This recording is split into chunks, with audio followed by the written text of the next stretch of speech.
너는 가나안 사람들의 짤들 중에서 아내를 맞이하지 말고 일어나 밧담 아람으로 가서 내 외조부 부두엘의 집에 이르러 거기에 내 외삼촌 라반의 딸 중에서 아내를 맞이하라. 전능하신 하나님이 내게 복을 주시어 내가 성육하고 번성하게 하여 내가 여러 족속을 이루게 하시고 아브라함에게 허락한 복을 내게 주시되 너와 함께 내 자손에게도 주사 하나님이 아브라함에게 주신 땅 곧 내가 거류하는 땅을 내가 지시하게 하시기를 원하노라. 이에 이삭이 야곱을 보내매 그가 밧단 아람으로 가서 라반에게 이르렀으니 라반은 아람 사람 부두엘의 아들이요 야곱과 에서의 어머니 리브가의 오라비더라. 에서가 본즉 이삭이 야곱에게 축복하고 그를 밧단 아람으로 보내어 거기서 아내를 맞이하게 하였고 또 그에게 축복하고 명하기를 너는 가나안 사람의 딸들 중에 아내를 맞이하지 말라고 하였고 또 야곱이 부모의 명을 따라 밧단 아람으로 갔으며 에서가 또 본즉 가나안 사람의 딸들이 그의 아버지 이삭을 기쁘게 하지 못하는지라. 이에 에서가 이스라엘에게 가서 그 본처들 외에 아브라함의 아들 이스마엘의 딸이요 느바요의 누이인 마할랏을 아내로 맞이하였더라. 아멘. 오늘의 말씀 28장은 1절에서 9절까지는 이삭이 에서를 축복하고 하란으로 보내는 장면입니다. 그리고 10절에서 22절까지는 하란으로 가는 길에 야곱이 하란으로 가는 길에 하나님을 만나고 그리고 11조를 약속하는 그런 장면입니다. 1절부터 보시면서 우리 9절까지 오늘의 말씀을 은혜를 받아볼까 합니다. 1절입니다. 이삭이 야곱을 불러 그에게 축복하고 또 당부하여 이르되 너는 가나안 사람의 딸들 중에 아내를 맞이하지 말고 2절 일어나 밧단 아람으로 가서 내 외조부 부두엘의 집에 이르러 거기서 내 외삼촌 라반의 딸 중에서 아내를 맞이하라 이랬습니다. 일단요 27장 후반기부터 바뀌는 게 뭐냐면 어찌 됐던 거짓이 됐던 아버지를 속였던 야곱이 이삭으로부터 축복을 받고 난 이후부터는 그냥 이제 이삭이 공식적으로 야곱을 축복하고 있는 겁니다. 그랬더니 여기 오늘 보는데 에서가 봤더니 에서가 본즉이라는 말이 두 번이 나오는데 옆에 에서가 있는 거예요. 그러니까 에서가 있음에도 불구하고 이제 야곱을 대놓고 축복하는 겁니다. 그러니까 사실 에서가 보면 열불이 날 거예요.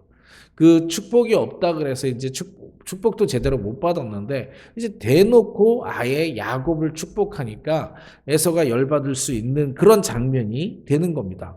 그런데 이삭이 축복까지 해줬어요. 자, 축복을 하고 나서 또 당부하여 이르되 뭐라고 당부하냐? 너는 가나안 사람의 딸 중에서 아내를 맞이하지 말고 이렇게 얘기합니다. 왜요? 왜요? 이게 축복의 축복인 것 중에 하나가 이삭이 자기의 후계자로 삼겠다라는 선언과 다를 바가 없기 때문에 그렇습니다. 그 다음에요. 2절에 일어나 밧단 아람을 가서 내 외조부 부두엘의 집에 이르러 거기서 내 외삼촌 라반의 딸 중에서 아내를 맞이하라. 자, 이거 보세요. 자, 외삼촌이니까 동족이에요. 위에 가나안 사람들의 딸들 중에서 아내를 맺지 말고, 그러니까 가나안 사람 중에서 맺지 말고 동족 중에 맺어라. 지금 이 가나안이라는 게 혹시나 헷갈릴까 보는데 아직 시간이 가나안 정복이 이루어진 게 아니라 지금 가나안에 살고 있는 민족은 헷 족속이라고 하는 민족이 대부분 살고 있는 거예요. 이방인이죠. 이방인이 뭐냐라고 한다면 이방인을 정의하는 방법이 여러 가지가 있을 수 있어요. 그런데 이스라엘 민족이 아니면 이방인이다 이렇게 생각할 수도 있죠. 그럼 우리도 이방인입니까? 언약 백성, 아브라함의 하나님, 이삭의 하나님, 야곱의 하나님으로 내려오시면서 그들에게 주신 언약이 있습니다. 이 언약 아래에 있는 사람들은 지금은 이방인이라 할 수 없죠. 어쨌든 하나님의 언약 아래에 있지 않은 이방인의 여자와 결혼을 하지 말라라는 뜻입니다. 그런데 3절에 가서 전능하신 하나님이 내게 복을 주시고 내게 성육하고 번성하여 하며 내가 여러 족속을 이루게 하시고 아브라함에게 허락하신 복을 내게 주시되 너와 함께 내 자손에게도 주사 하나님이 아브라함에게 주신 땅 곧 내가 거류하는 땅을 내가 차지하게 하기를 원하노라. 네. 이게 여기에 이방인의 정의가 있는 거예요. 하나님이 너에게 자손의 축복을 주겠다. 이 언약 속에 있는 사람들의 축복이 되어라라고 하는 거예요. 자, 축복을 하시고 이방 여자와 결혼하지 말고 동족 여자와 결혼하고 또다시 너 이 후손의 후손까지 축복되는 자리에 너의 축복이 있을 것이라고 또다시 축복을 하는 겁니다. 그래서 5절입니다. 이에 이삭이 야곱을 보내매 그가 밧단 아람으로 가서 라반에게 이르렀으니 라반은 아람 사람 부두엘의 아들이요 야곱과 에서의 어머니 리브가의 오라비더라. 즉 자기 어머니의 족속과 함께 결혼을 하게 됩니다. 그냥 동족과 결혼한다라고 보는 거죠. 6절에서요. 에서가 본즉 이삭이 야곱에게 축복하고 그를 밧단 아람으로 보내어 거기서 아내를 맞이하게 하였고 또 그에게 축복하고 명하기를 너는 가나안 사람의 딸들 중에서 아내를 맞이하지 말라 하였고 또 야곱이 부모의 명에 따라 밧단 아람으로 갔으며 자 에서가 보니까 이런 거예요. 대놓고 축복도 하는데 이제 열받는 거예요. 자기는 이미 이 가나안 사람하고 결혼까지 했는데 가나안 사람하고 결혼하지 말라라고 하고 동생을 외삼촌한테까지 보내버리는 거예요. 그러니까 이제 에서 입장에서는 열을 받는 겁니다. 근데 에서가 오늘의 묵상할 내용입니다. 에서가 뭘 하나 잘못 캐치했어요. 뭘 잘못 캐치했냐면 8절입니다. 에서가 또 본즉 가나안 사람의 딸들이 그의 아버지 이삭을 기쁘게 하지 못하는지라. 에서가 보니까 가나안 딸들하고 내가 결혼한 게 아버지를 하나도 기쁘게 하지를 못하는 걸 그때서 깨달은 겁니다. 그런데 이것도 잘못 깨달은 겁니다. 가나안 사람하고 결혼한 게 문제가 되는 게 아니에요. 언약의 백성과 결혼하지 않아서 무슨 실수를 또 저질렀냐면 9절입니다. 이에 에서가 이스마엘에게 가서 그 본처들 외에 아브라함의 아들 이스마엘의 딸이요 누바봇의 누인 마할랏을 아내로 맞이하더라. 여러분, 우리 아버지가 가나안 여자를 싫어하는구나. 그래서 누구하고 결혼한다고요? 이스마엘의 딸 마할렛을 아내로 맞이합니다. 여러분 이스마엘이 누굽니까? 어렸을 때 이삭을 약올리다가 쫓겨난 사람이에요. 그죠? 맞죠? 이삭이 싫어할 수밖에 없는 존재가 이스마엘이에요. 성경에 좋아하다, 싫어하다라는 게 없는데 싫어할 수밖에 없는 존재예요. 그리고 지금 우리가 역사적으로 봐도 이삭의 계열과 이스마엘의 계열, 여러분 이스마엘의 계열이 무슬림이 만들어지는 겁니다.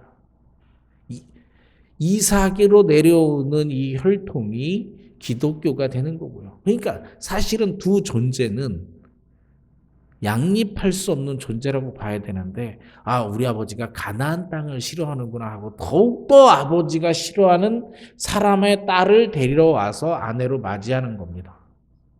이삭이 뭘 오해했을까요? 언약을 이해를 못한 겁니다. 그게 언약을 이해를 못한 게 또 나옵니다.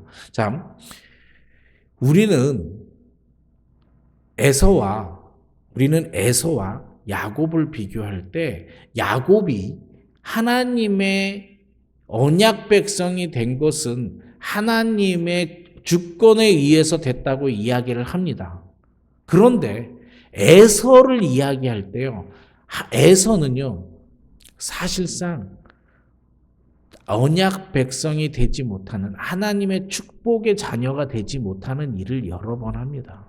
그 여러 번 하는 걸요. 성경이 희한하게 아주 기록을 여기저기에다가 심어놨습니다.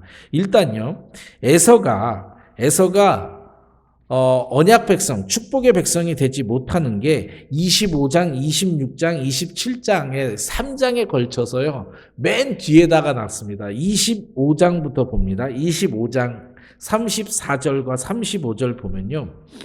25장 34절과 35절입니다. 에서가 40세에 헷족 속 부리엘의 딸 유딕과 헷족 속 에브론의 딸 바스맛을 아내로 맞이하였더라. 했더니 그들이 이삭과 리브가의 마음에 근심이 되었다. 에서가요. 첫째 이게요. 부모와 상의한 결혼이 아닙니다. 상의를 했었으면 말렸겠죠. 그냥 자기가 해쪽 속의 딸들하고 2명하고 결혼을 해버린 거와 같은 거예요. 그리고 나니까 부모가 그것 때문에 근심이 생겼어요. 왜?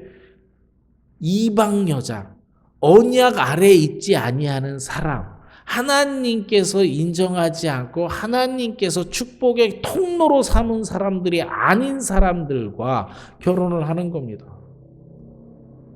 다음요. 27장이요. 27장에 보면 46절입니다. 리브가가 이삭에게 이르되 내가 햇사람의 딸들로 말미암아 내 삶이 싫어졌거늘. 리브가가요. 어느 정도 얘기하면 이삭에게 이르되 내가 햇사람의 딸들로 말미암아 내 삶이 싫어졌거늘. 야곱이 만일 이 땅의 딸들 곧 그들과 같이 햇사람의 딸들 중에서 아내를 맞이하면 내 삶에 무슨 재미가 있으리까? 지금 시어머니 입장에서요. 해쪽 속의 딸들 때문에 삶이 싫어졌답니다. 이 여자들 때문에 내가 죽고 싶다라고 표현하는 거 우리식 표현은 이런 거예요. 아, 해쪽 속 여자들 때문에 내가 죽고 싶어요 라고 남편한테 얘기하는 겁니다. 네. 그런데요. 아까 26장인데 25장이라고 이야기했네요. 진짜 이제 아까는 26장이었습니다. 25장 마지막에 보면 진짜 에서가 무엇을 잘못한지 알 수가 있습니다.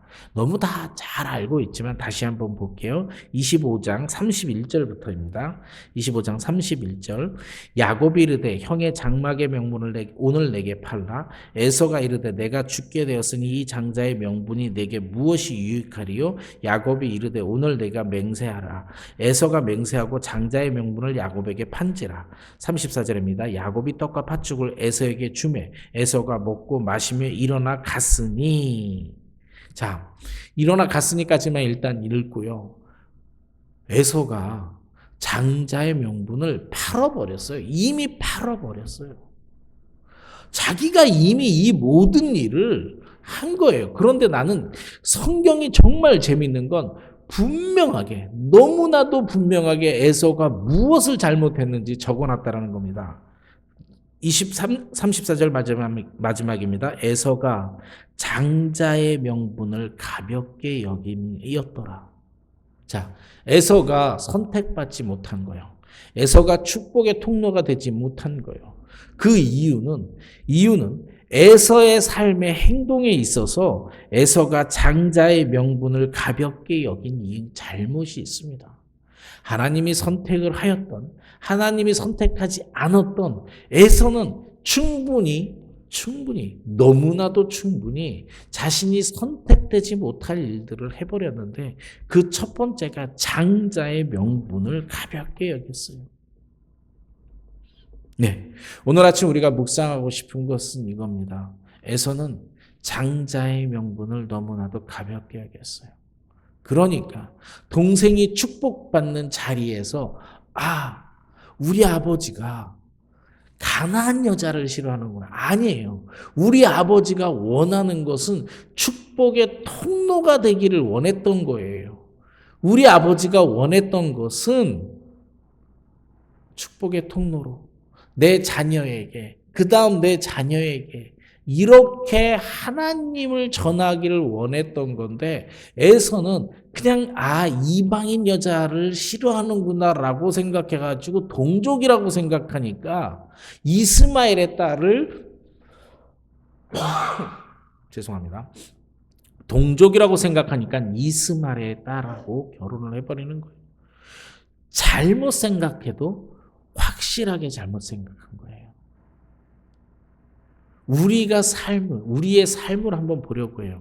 우리는 기독교인이라고 하는 명분을 갖고 있어요. 에서가 장자의 명분을 갖고 있었는데 그것을 너무나도 가볍게 여긴 거와 같이 우리도 기독교인, 아니요, 정확하게는 하나님의 언약의 백성이라고 하는 명분을 가볍게 여기는 일이 너무나도 많이 있습니다. 제가 LA에 처음 왔을 때 안 잊혀지는 약간의 불쾌한 장면이 기억이 있습니다. 뭐냐면요, 식당 가서 초대받아서 식사를 하는데 초대하신 분도 목사님이에요. 그런데 목사님께서 식당에서 하는데 큰 소리로 기도를 해요. 옆에 사람 식사하고 있는데 밥을 먹거나 말거나 큰 소리로 기도하고, 얼굴이 피곤해 죽겠는 웨이트레스 불러가지고 이 사람이 누구냐고 하고 농담하고 그래요. 그리고 나중에 가서 보니까 팁도 별로 얼마 안 내는 것 같아요. 네, 이게요, 자신은 잘못 생각한 거예요. 자신이 기독교인이라고 생각하는 거는 좋을지 모르겠지만요, 자신이 하나님을 대표할 수도 있다라고 하는 언약 백성이라고 하는 거를 잘못 이해하고 있는 거라고 저는 생각해요. 그래서 욕을 먹는 겁니다. 하나님을 욕을 먹이면서도 자신은 기독교인이고 자신은 하나님을 믿는다고 생각하는 거 잘못한 거예요. 진정으로 내가 하나님의 백성이라면 하나님의 이름, 내가 언약 백성이라고 하는 나의 명분을 가볍게 여겨서는 아니 되는 겁니다. 제가 너무 작은 걸로 예를 들었나요? 식당에서 기도하는 정도로 성경을 비교했나요? 아니요. 그럼 큰 걸 한번 들어볼게요. 우리는 언약 백성, 내가 축복의 통로, 내가 언약을 받아서 다음 세대에게 언약을 전해야 된다라고 하는 그 명분을 가지고 계신가요? 내가 통로, 장자의 명분을 갖고 있는 사람이라는 걸 혹시 기억하시나요? 우리는 믿음을 부모로부터 물려받았던, 내가 1세가 되었던, 어쨌든 믿음을 받았어요. 그러면 그 다음 우리가 해야 되는 것은 다음 세대에게 우리가 하나님, 복음을 전하는 일을 우리가 해야 돼요. 그것이 축복의 통로예요. 그것이 언약 아래에 있는 사람입니다. 그러니까 우리는 언약 백성이라고 하는 명분이 정말 내가 명분이 아닌 내가 증거가 뭐냐? 내 다음에 언약의 통로를 만들어야 돼요. 그래서 이삭이 야곱을 통해 가지고 언약이 이루어지는 거예요. 에서가 잘못 이해하고 있는 거예요. 내가 축복의 통로가 돼야 된다는 걸 너무 가볍게 여겼어요. 팥죽 한 그릇하고 떡에 내 명분을 팔아버린 거예요. 그리고 너무 이해를 못하고 있어요. 하나님이 언약을 통해 축복을 주시는 건데 아버지가 이방 여자를 싫어하는구나 하고 또다시 아버지가 싫어하는 일을 하는 거예요. 여러분, 우리 이 아침에 언약 백성이라고 하는 명분을 찾았으면 좋겠어요. 내가 언약 백성이라고 하고 내 입으로 말할 수 있을 때는 언제냐면요, 적어도 내가 에서와 같이 언약 아래에 있는 사람이라고 하는 나의 정체성을 잊으면 안 됩니다. 쉽게 하나님의 이름을 더럽히지 않도록 노력해야 되는 거죠. 그러나 진정으로 중요한 것은 내가 받은 축복을 내 자녀에게 물려줄 수 있어야 돼요. 우리 어렸을 때요. 아니, 우리 어렸을 때가 아니라 제가 우리 자녀를 어렸을 때 기를 때 지금과 같은 믿음이었으면 조금 더 우리 아이들에게 하나님을 심는 것을 노력했을 것 같습니다. 자녀들 키우실 때 정말 하나님이 언약의 백성이라는 거, 우리가 언약의 백성이라는 거, 하나님이 축복하는 자녀라는 것들을 가르치셨는지요? 어쩌면 우리는 너 공부해라, 이걸 더 많이 가르치지 않았나요? 어떠한 삶에 있어서 무엇을 가리켰든 간에 성공을 가리키는 케이스가 훨씬 더 많았을 거예요. 보세요. 우리는 자녀한테 성공을 가리키고 세상에서 잘 나가도록 하고 세상 공부를 열심히 하라고 말해놓고 다 큰 다음에 너 왜 하나님 안 믿니? 라고 이야기하지 않고 있나요? 그러니까 아이들이 다 큰 다음엔 걔들은 세상 가치를 갖고 살아가는 거예요. 우리가 잘못한 거예요. 우리가 하나님의 언약이라고 하는 것을 잘못 이해한 거예요. 축복의 통로이고 내가 하나님의 자녀라면 다음 자녀에게 하나님의 축복을 넘겨줄 수 있어야 돼요. 이삭이 야곱에게 하고 있는 게 그겁니다. 에서가 아버지로부터 축복받지 못하고 있는 이유가 그것을 이해를 못한 거고요. 우리가 그것을 이해를 못했기 때문에 우리의 자녀를 제대로 하나님 앞에 인도하지 못했을 수도 있는 겁니다. 혹시 우리의 자녀를 하나님 앞에 인도하지 못했나요? 지금이라도 자녀에게 말씀하기를 소망합니다. 너는 언약의 백성이다. 이 세상의 성공이 중요한 것이 아니라 하나님의 축복의 통로가 되어라. 전할 수 있는 우리가 되었으면 좋겠습니다. 혹시 잘 전했다면, 자녀들에게 하나님의 축복의 통로라는 것을 잘 정했다면, 이 세상에 살아가는 동안 내가 하나님의 장자의 명분을 갖고 있다. 너는 앞으로 너를 통하여 나오는 후손들에게 하나님의 축복을 전할 수 있는 통로이다라고 하는 것을 가르쳐 줄 수 있는 우리가 되었으면 좋겠고요. 혹시 자녀들까지 너무 많이 갔다면 다시 작은 일로 가서 우리는 일상생활에서요.